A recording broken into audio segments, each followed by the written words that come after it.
नमस्कार। मिरजमधील शासकीय रुग्णालयामधून काल एका 3 दिवसाचं अर्भक एका महिलेनं पळवल्याची धक्कादायक घटना घडलेली होती आणि त्यानंतर हे जे प्रशासन आहे, आरोग्य प्रशासन खडबडून जागं झालेलं आहे, पोलीस प्रशासन खडबडून जागं झालेलं आहे आणि या हॉस्पिटलची जी सुरक्षा व्यवस्था आहे ती सुद्धा खडबडून जागी झालेली आहे। कारण एरवी तेरवी सर्वसामान्य नागरिकांवर, पेशंटच्या नातेवाईकांवर याना त्या कारणानं ओरडणारे सुरक्षा रक्षक याबद्दल मात्र गाफील कसे काय राहिले असा प्रश्न उपस्थित झालेला आहे। या संदर्भात बोलण्यासाठी आपल्याबरोबर आता मिरजमधील काही सामाजिक कार्यकर्ते आहेत। आपल्याबरोबर आहेत मिरज सुधार समितीचे जहीर अहमद सर, आपण त्यांच्याशी चर्चा करूया। तुमची यापूर्वी ही मागणी राहिलेली आहे आरोग्य मंत्र्यांकडे, ही काय होती ना आत्ताची जी घटना घडलेली आहे त्या संदर्भात तुमची काय प्रतिक्रिया? वास्तविक पाहतो साहेब, मिरज हे जे आहे ते आरोग्य पंढरी म्हणतो आपण, आणि मिरज सिव्हिल जे हॉस्पिटल आहे हे गोरगरीब सामान्य नागरिकांचं एक ठिकाण आहे आरोग्य सेवेचं। गेल्या 15-20 दिवसापूर्वी महाराष्ट्राचे आरोग्यमंत्री प्रकाशजी आंबेडकर साहेब आलेले आणि इथल्या बऱ्याचशा नागरिकांची आमच्याकडे तक्रार होत्या की सुरक्षा रक्षक जे आहे ते आपल्याला माणुसकीनं आणि उद्धटपणे बोलतात। तर आम्ही मान्य नामदार साहेबांच्याकडे मागणी केलेली की मिरज हे अद्ययावत करा, इथले सुरक्षा रक्षक आणि सुरक्षा व्यवस्था व्यवस्थित करा। आणि सुरक्षा व्यवस्था करत असताना आता वास्तविक बघा की काल जे आलदर कुटुंबियांच्या वरती घडलेलं आहे ते एका ताईचं 3 दिवसाचं मूल सगळ्यांच्या समोर ती एक न ओळख असणारी महिला घेऊन जाते। मग त्याला इम्युनायझेशन करण्यासाठी ते लेडीजने यांना सांगितली या मामांना की मुलाला लस देऊन येते। तर मुलाला लस देणाऱ्या स्टाफ ड्रेस कोड नव्हता का? त्याच्याकडे काय लिखित स्वरूपाची ऑर्डर नव्हती का? आणि असं कोणीही कुठणाऱ्या बाळाला लस घेऊन जाते म्हणून घेऊन कशी जाऊ शकतं? म्हणजे हे फेल्युअर आहे एक प्रशासनाचा। आम्ही कुणाला दोष देणार नाही, खरं जी समिती गटत झाली आहे त्याच्यावर एक मॉनिटरिंग कमिटी राज्य शासनाने स्थापित करावी। आज सकाळी आम्ही मुख्यमंत्री देवेंद्र फडणवीस साहेब, एकनाथ शिंदे साहेब आणि अजितदादा यांना ट्विटद्वारे मागणी केलेली आहे की सदर प्रकरणाची एक मोठी कमिटी निर्माण करावी। आता 5 सदस्यांची कमिटी त्यांनी नेमलेली आहे। खरं हे कमिटी नेमणं, ते प्रोसेस करणं, कागद रंगवणं हे सोपं आहे, खरं एका घरातलं बाळ गेलेलं आहे त्यांची मानसिक कंडिशन समजून घ्या आणि ते बाळ सुखरूप त्यांच्या घरात कसं येईल याची काळजी घ्या। मी प्रशासनाला मिरज सुधार समितीकडनं एक विनंती करतो की ती जे महिलाचं जे फोटो आलेला आहे कॅरी बॅग पकडून, यांचं असं म्हणणं आहे की त्या कॅरी बॅगमधनं बाळ घेऊन गेलं नाही आहे। तर आज मीडियामध्ये जे फोटो आलेला आहे त्यापेक्षा ते बॅगेत किंवा हातातनं घेऊन गेलेलं असं प्रत्येकाचं वेगवेगळं बोलणं आहे। तर या संपूर्ण प्रकरणाची चौकशी व्हावी आणि ते बाळ सुखरूप आलदर कुटुंबाच्या हातात यावे अशी आम्ही मागणी करत आहोत। याच्यापूर्वी गेल्या काही महिन्यांमध्ये सांगली सिव्हिल हॉस्पिटलमध्येही ऑक्सिजन पाईप जी वापरली जाते त्याची मोठ्या प्रमाणात लाखोंची चोरी झालेली होती।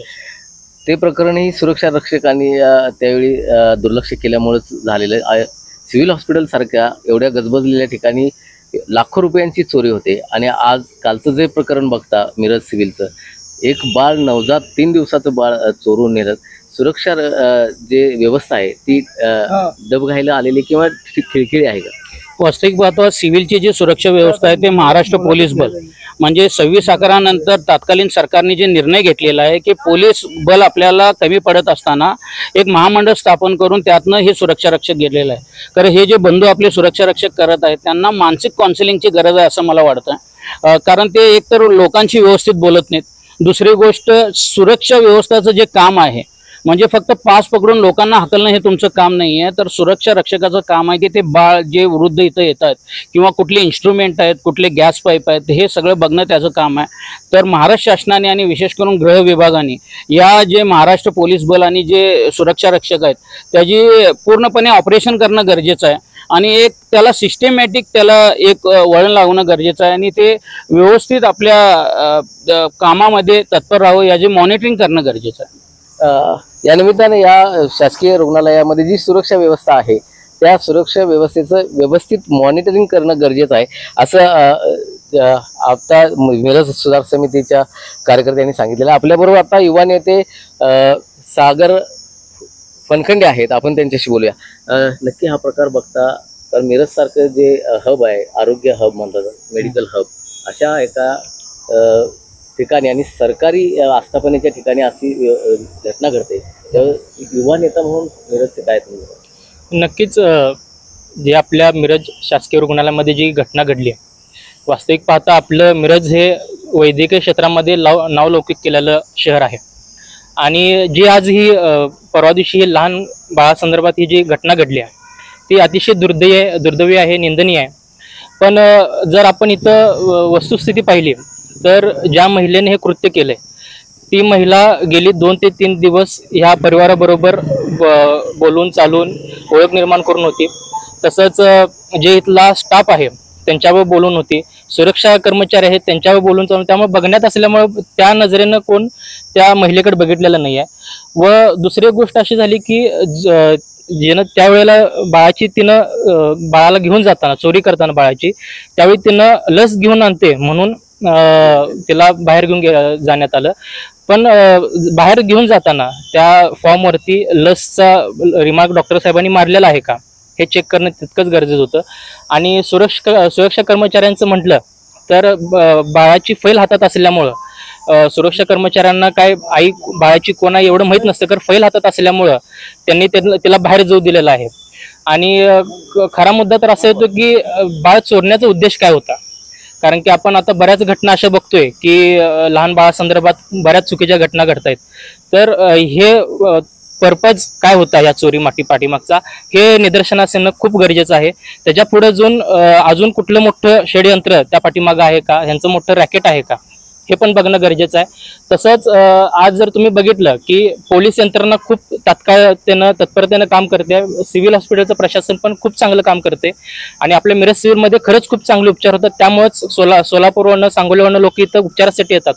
परंतु जे CCTV फुटेज किंवा ज्या महिलेची ओळख देताना सगळ्या पेपरमध्ये मीडियामध्ये जे फोटो आल्यात, फक्त महिलेची म्हणजे अंगरचना त्यात लक्षात येते, महिलेचा फोटो लक्षात येत नाही.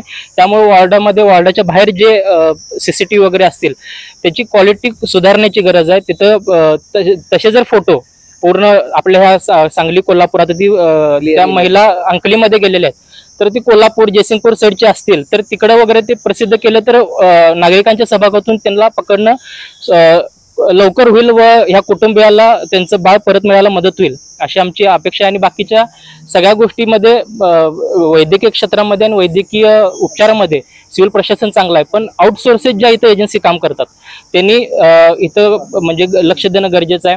अगदी पोस्टमॉर्टमचं डिपार्टमेंट असेल, पोस्टमॉर्टमच्या डिपार्टमेंटला पोलिसांची सही झाली नाही तर रात्री 2-2, 3-3 वाजेपर्यंत त्या मृतदेहाबरोबर नागरिक तिथं नातेवाईक हैराण असतात. त्यामुळे जर बाहेरच्या एजन्सी इथं जे काम करतात त्यांनी जरा लक्ष देऊन आणि ह्या सगळ्या यंत्रणेवरती जे इथं आउटसोर्स आणि आतले जे यंत्रणा काम करतात ह्यावरती कंट्रोल ठेवून एक चांगली समिती बसवून आपलं मिरज शासकीय रुग्णालयाचं नाव लौकिक वाढवण्यामध्ये आणि अशा घटना टाळण्यामध्ये ह्या समितीनं काम करावं अशी आमची प्रामाणिक इच्छा आहे. मिरजमधील एक जबाबदार युवा नेते म्हणून याविषयी तुम्ही इशारा काय द्याल प्रशासनाला? नाही, प्रशासनाचा इशारा देण्याचं कारण असं आहे की त्या महिलेनं जे सगळं घडवून आणलं, कारण कसं आहे ते आहे प्रसूतिगृह जे आहे तिथं म्हणजे आपुलकीनं आणि आत्मीयतेनं काम करणारे असतात. त्यामुळे तशा दृष्टीनं कोणाकडे बघत नाही. खरं सतर्क राहण्याची गरज आहे आणि लवकरात लवकर प्रशासनानं ह्याचा छडा लावावा, नाहीतर आम्ही योग्य ते आंदोलन किंवा बाकीच्या मार्गे आम्ही कुटुंबाला न्याय मिळवून द्यायचा प्रयत्न नक्कीच करू. आपल्याबरोबर आणखी एक मुद्दा मांडणार आहेत. तर वास्तविक पाहता आरोग्य मंत्र्यांकडे आम्ही ही मागणी केलेली की NICU म्हणजे नवजात शिशू जे असतात 1 दिवस 2 दिवसाचे असतात ते ज्यावेळी पेटीमध्ये ठेवले जातं, जे काचेची पेटी म्हणतात आपल्याला, त्या बाळाच्या बाजूला एक वॉर्ड असं पाहिजे गायनेकचं जिथं जे माता भगिनी डिलिव्हरी झालेली आहे, जे कच्ची डिलिव्हरी म्हणतोय, ते जर बाळाच्या डिपार्टमेंटच्या बाजूला त्याची आई असेल तर ती आई आपल्या बाळाला 100% सतर्कतेनं त्याच्यावर नजर ठेवू शकते.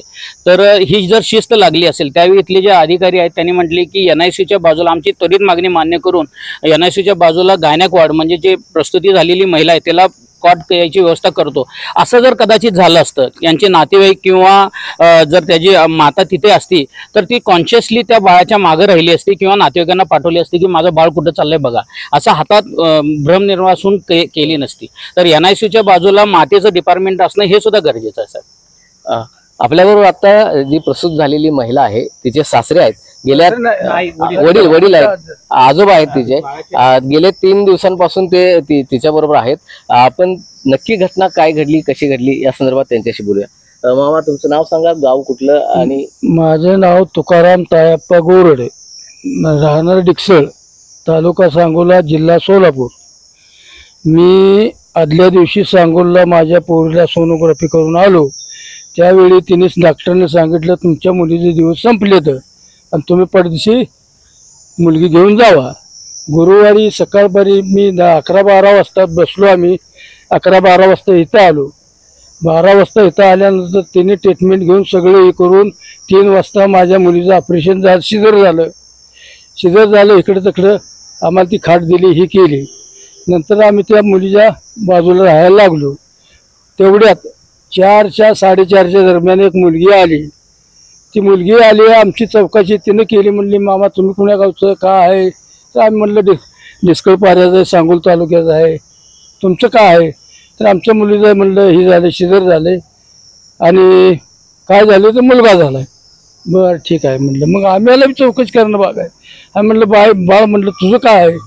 तर माझी म्हणली चुलत बहीण इथं 12-3 झाल्या आणि मूल लहान आहे, ती काचात ठेवले.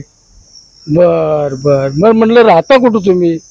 तर हाय म्हणले आम्ही मिरजमध्ये राहतोय. मिरजमध्ये कुठं? तर 4-5व्या गल्लीत आहे. तुम्ही काय करायचं म्हणलं 4-5व्या गल्लीला आपल्याला काय गावायचं का? तर आपल्याला काय करायचं म्हटलं. आम्ही ती विषय सोडला. मग परत ती बाहेर यायची, जायची, तर बायाबरोबर जरा बोलल्यावर करायची, बसल्यावर करायची. ती मॅडम जी असते ते त्यांच्या संग सुद्धा बोलायची, बसायची, मोबाईल चार्जिंग लावायची, पुन्हा बाहेर नाही यायची, आत बसायची. हे त्याचं चालूच होतं. किती दिवस असं करत होती? ती सांगतोय काय 4 वाजल्यापासून काल दुपारी तर तिने मधूच उचलली. म्हणजे पूर्ण 1-1.5 दिवस तुमच्यासोबत होती सोबत, ना सगळ्या सोबत झालं. परत आमच्या त्या म्हातारी आहे, त्याला जर हाताखाली इकडे तिकडे करायची. त्या म्हातारी बरोबर यार ते ह्याच्यात सुद्धा 1-2 वेळा जाऊन आली. त्यानं ती हीच केलं हो. मग जाऊन आल्यानंतर आम्ही जेवणासाठी आलो खाली. नवरा बायको आल्यानंतर ती आम्ही खाली आलेलं बघून त्या मुलीपाशी गेली आणि त्या मुलीला मूल उचलताना म्हणली काय भानगड? तर म्हणली ह्या मुलाला म्हणली 16 नंबरला लस टोचायचे, लस टोचून आणायचे. त्याच्यावर मुलगी बी काय बोलली आणि तिनं ती फार्म बिम सगळं घेतलं आणि हल्ली त्यातनं. मग आम्ही जेवण वर आल्यानंतर माझ्या मालकीला मी म्हणलं पोरीचं काय, मूल झोपले काय बघ म्हणलं जरा जाऊन.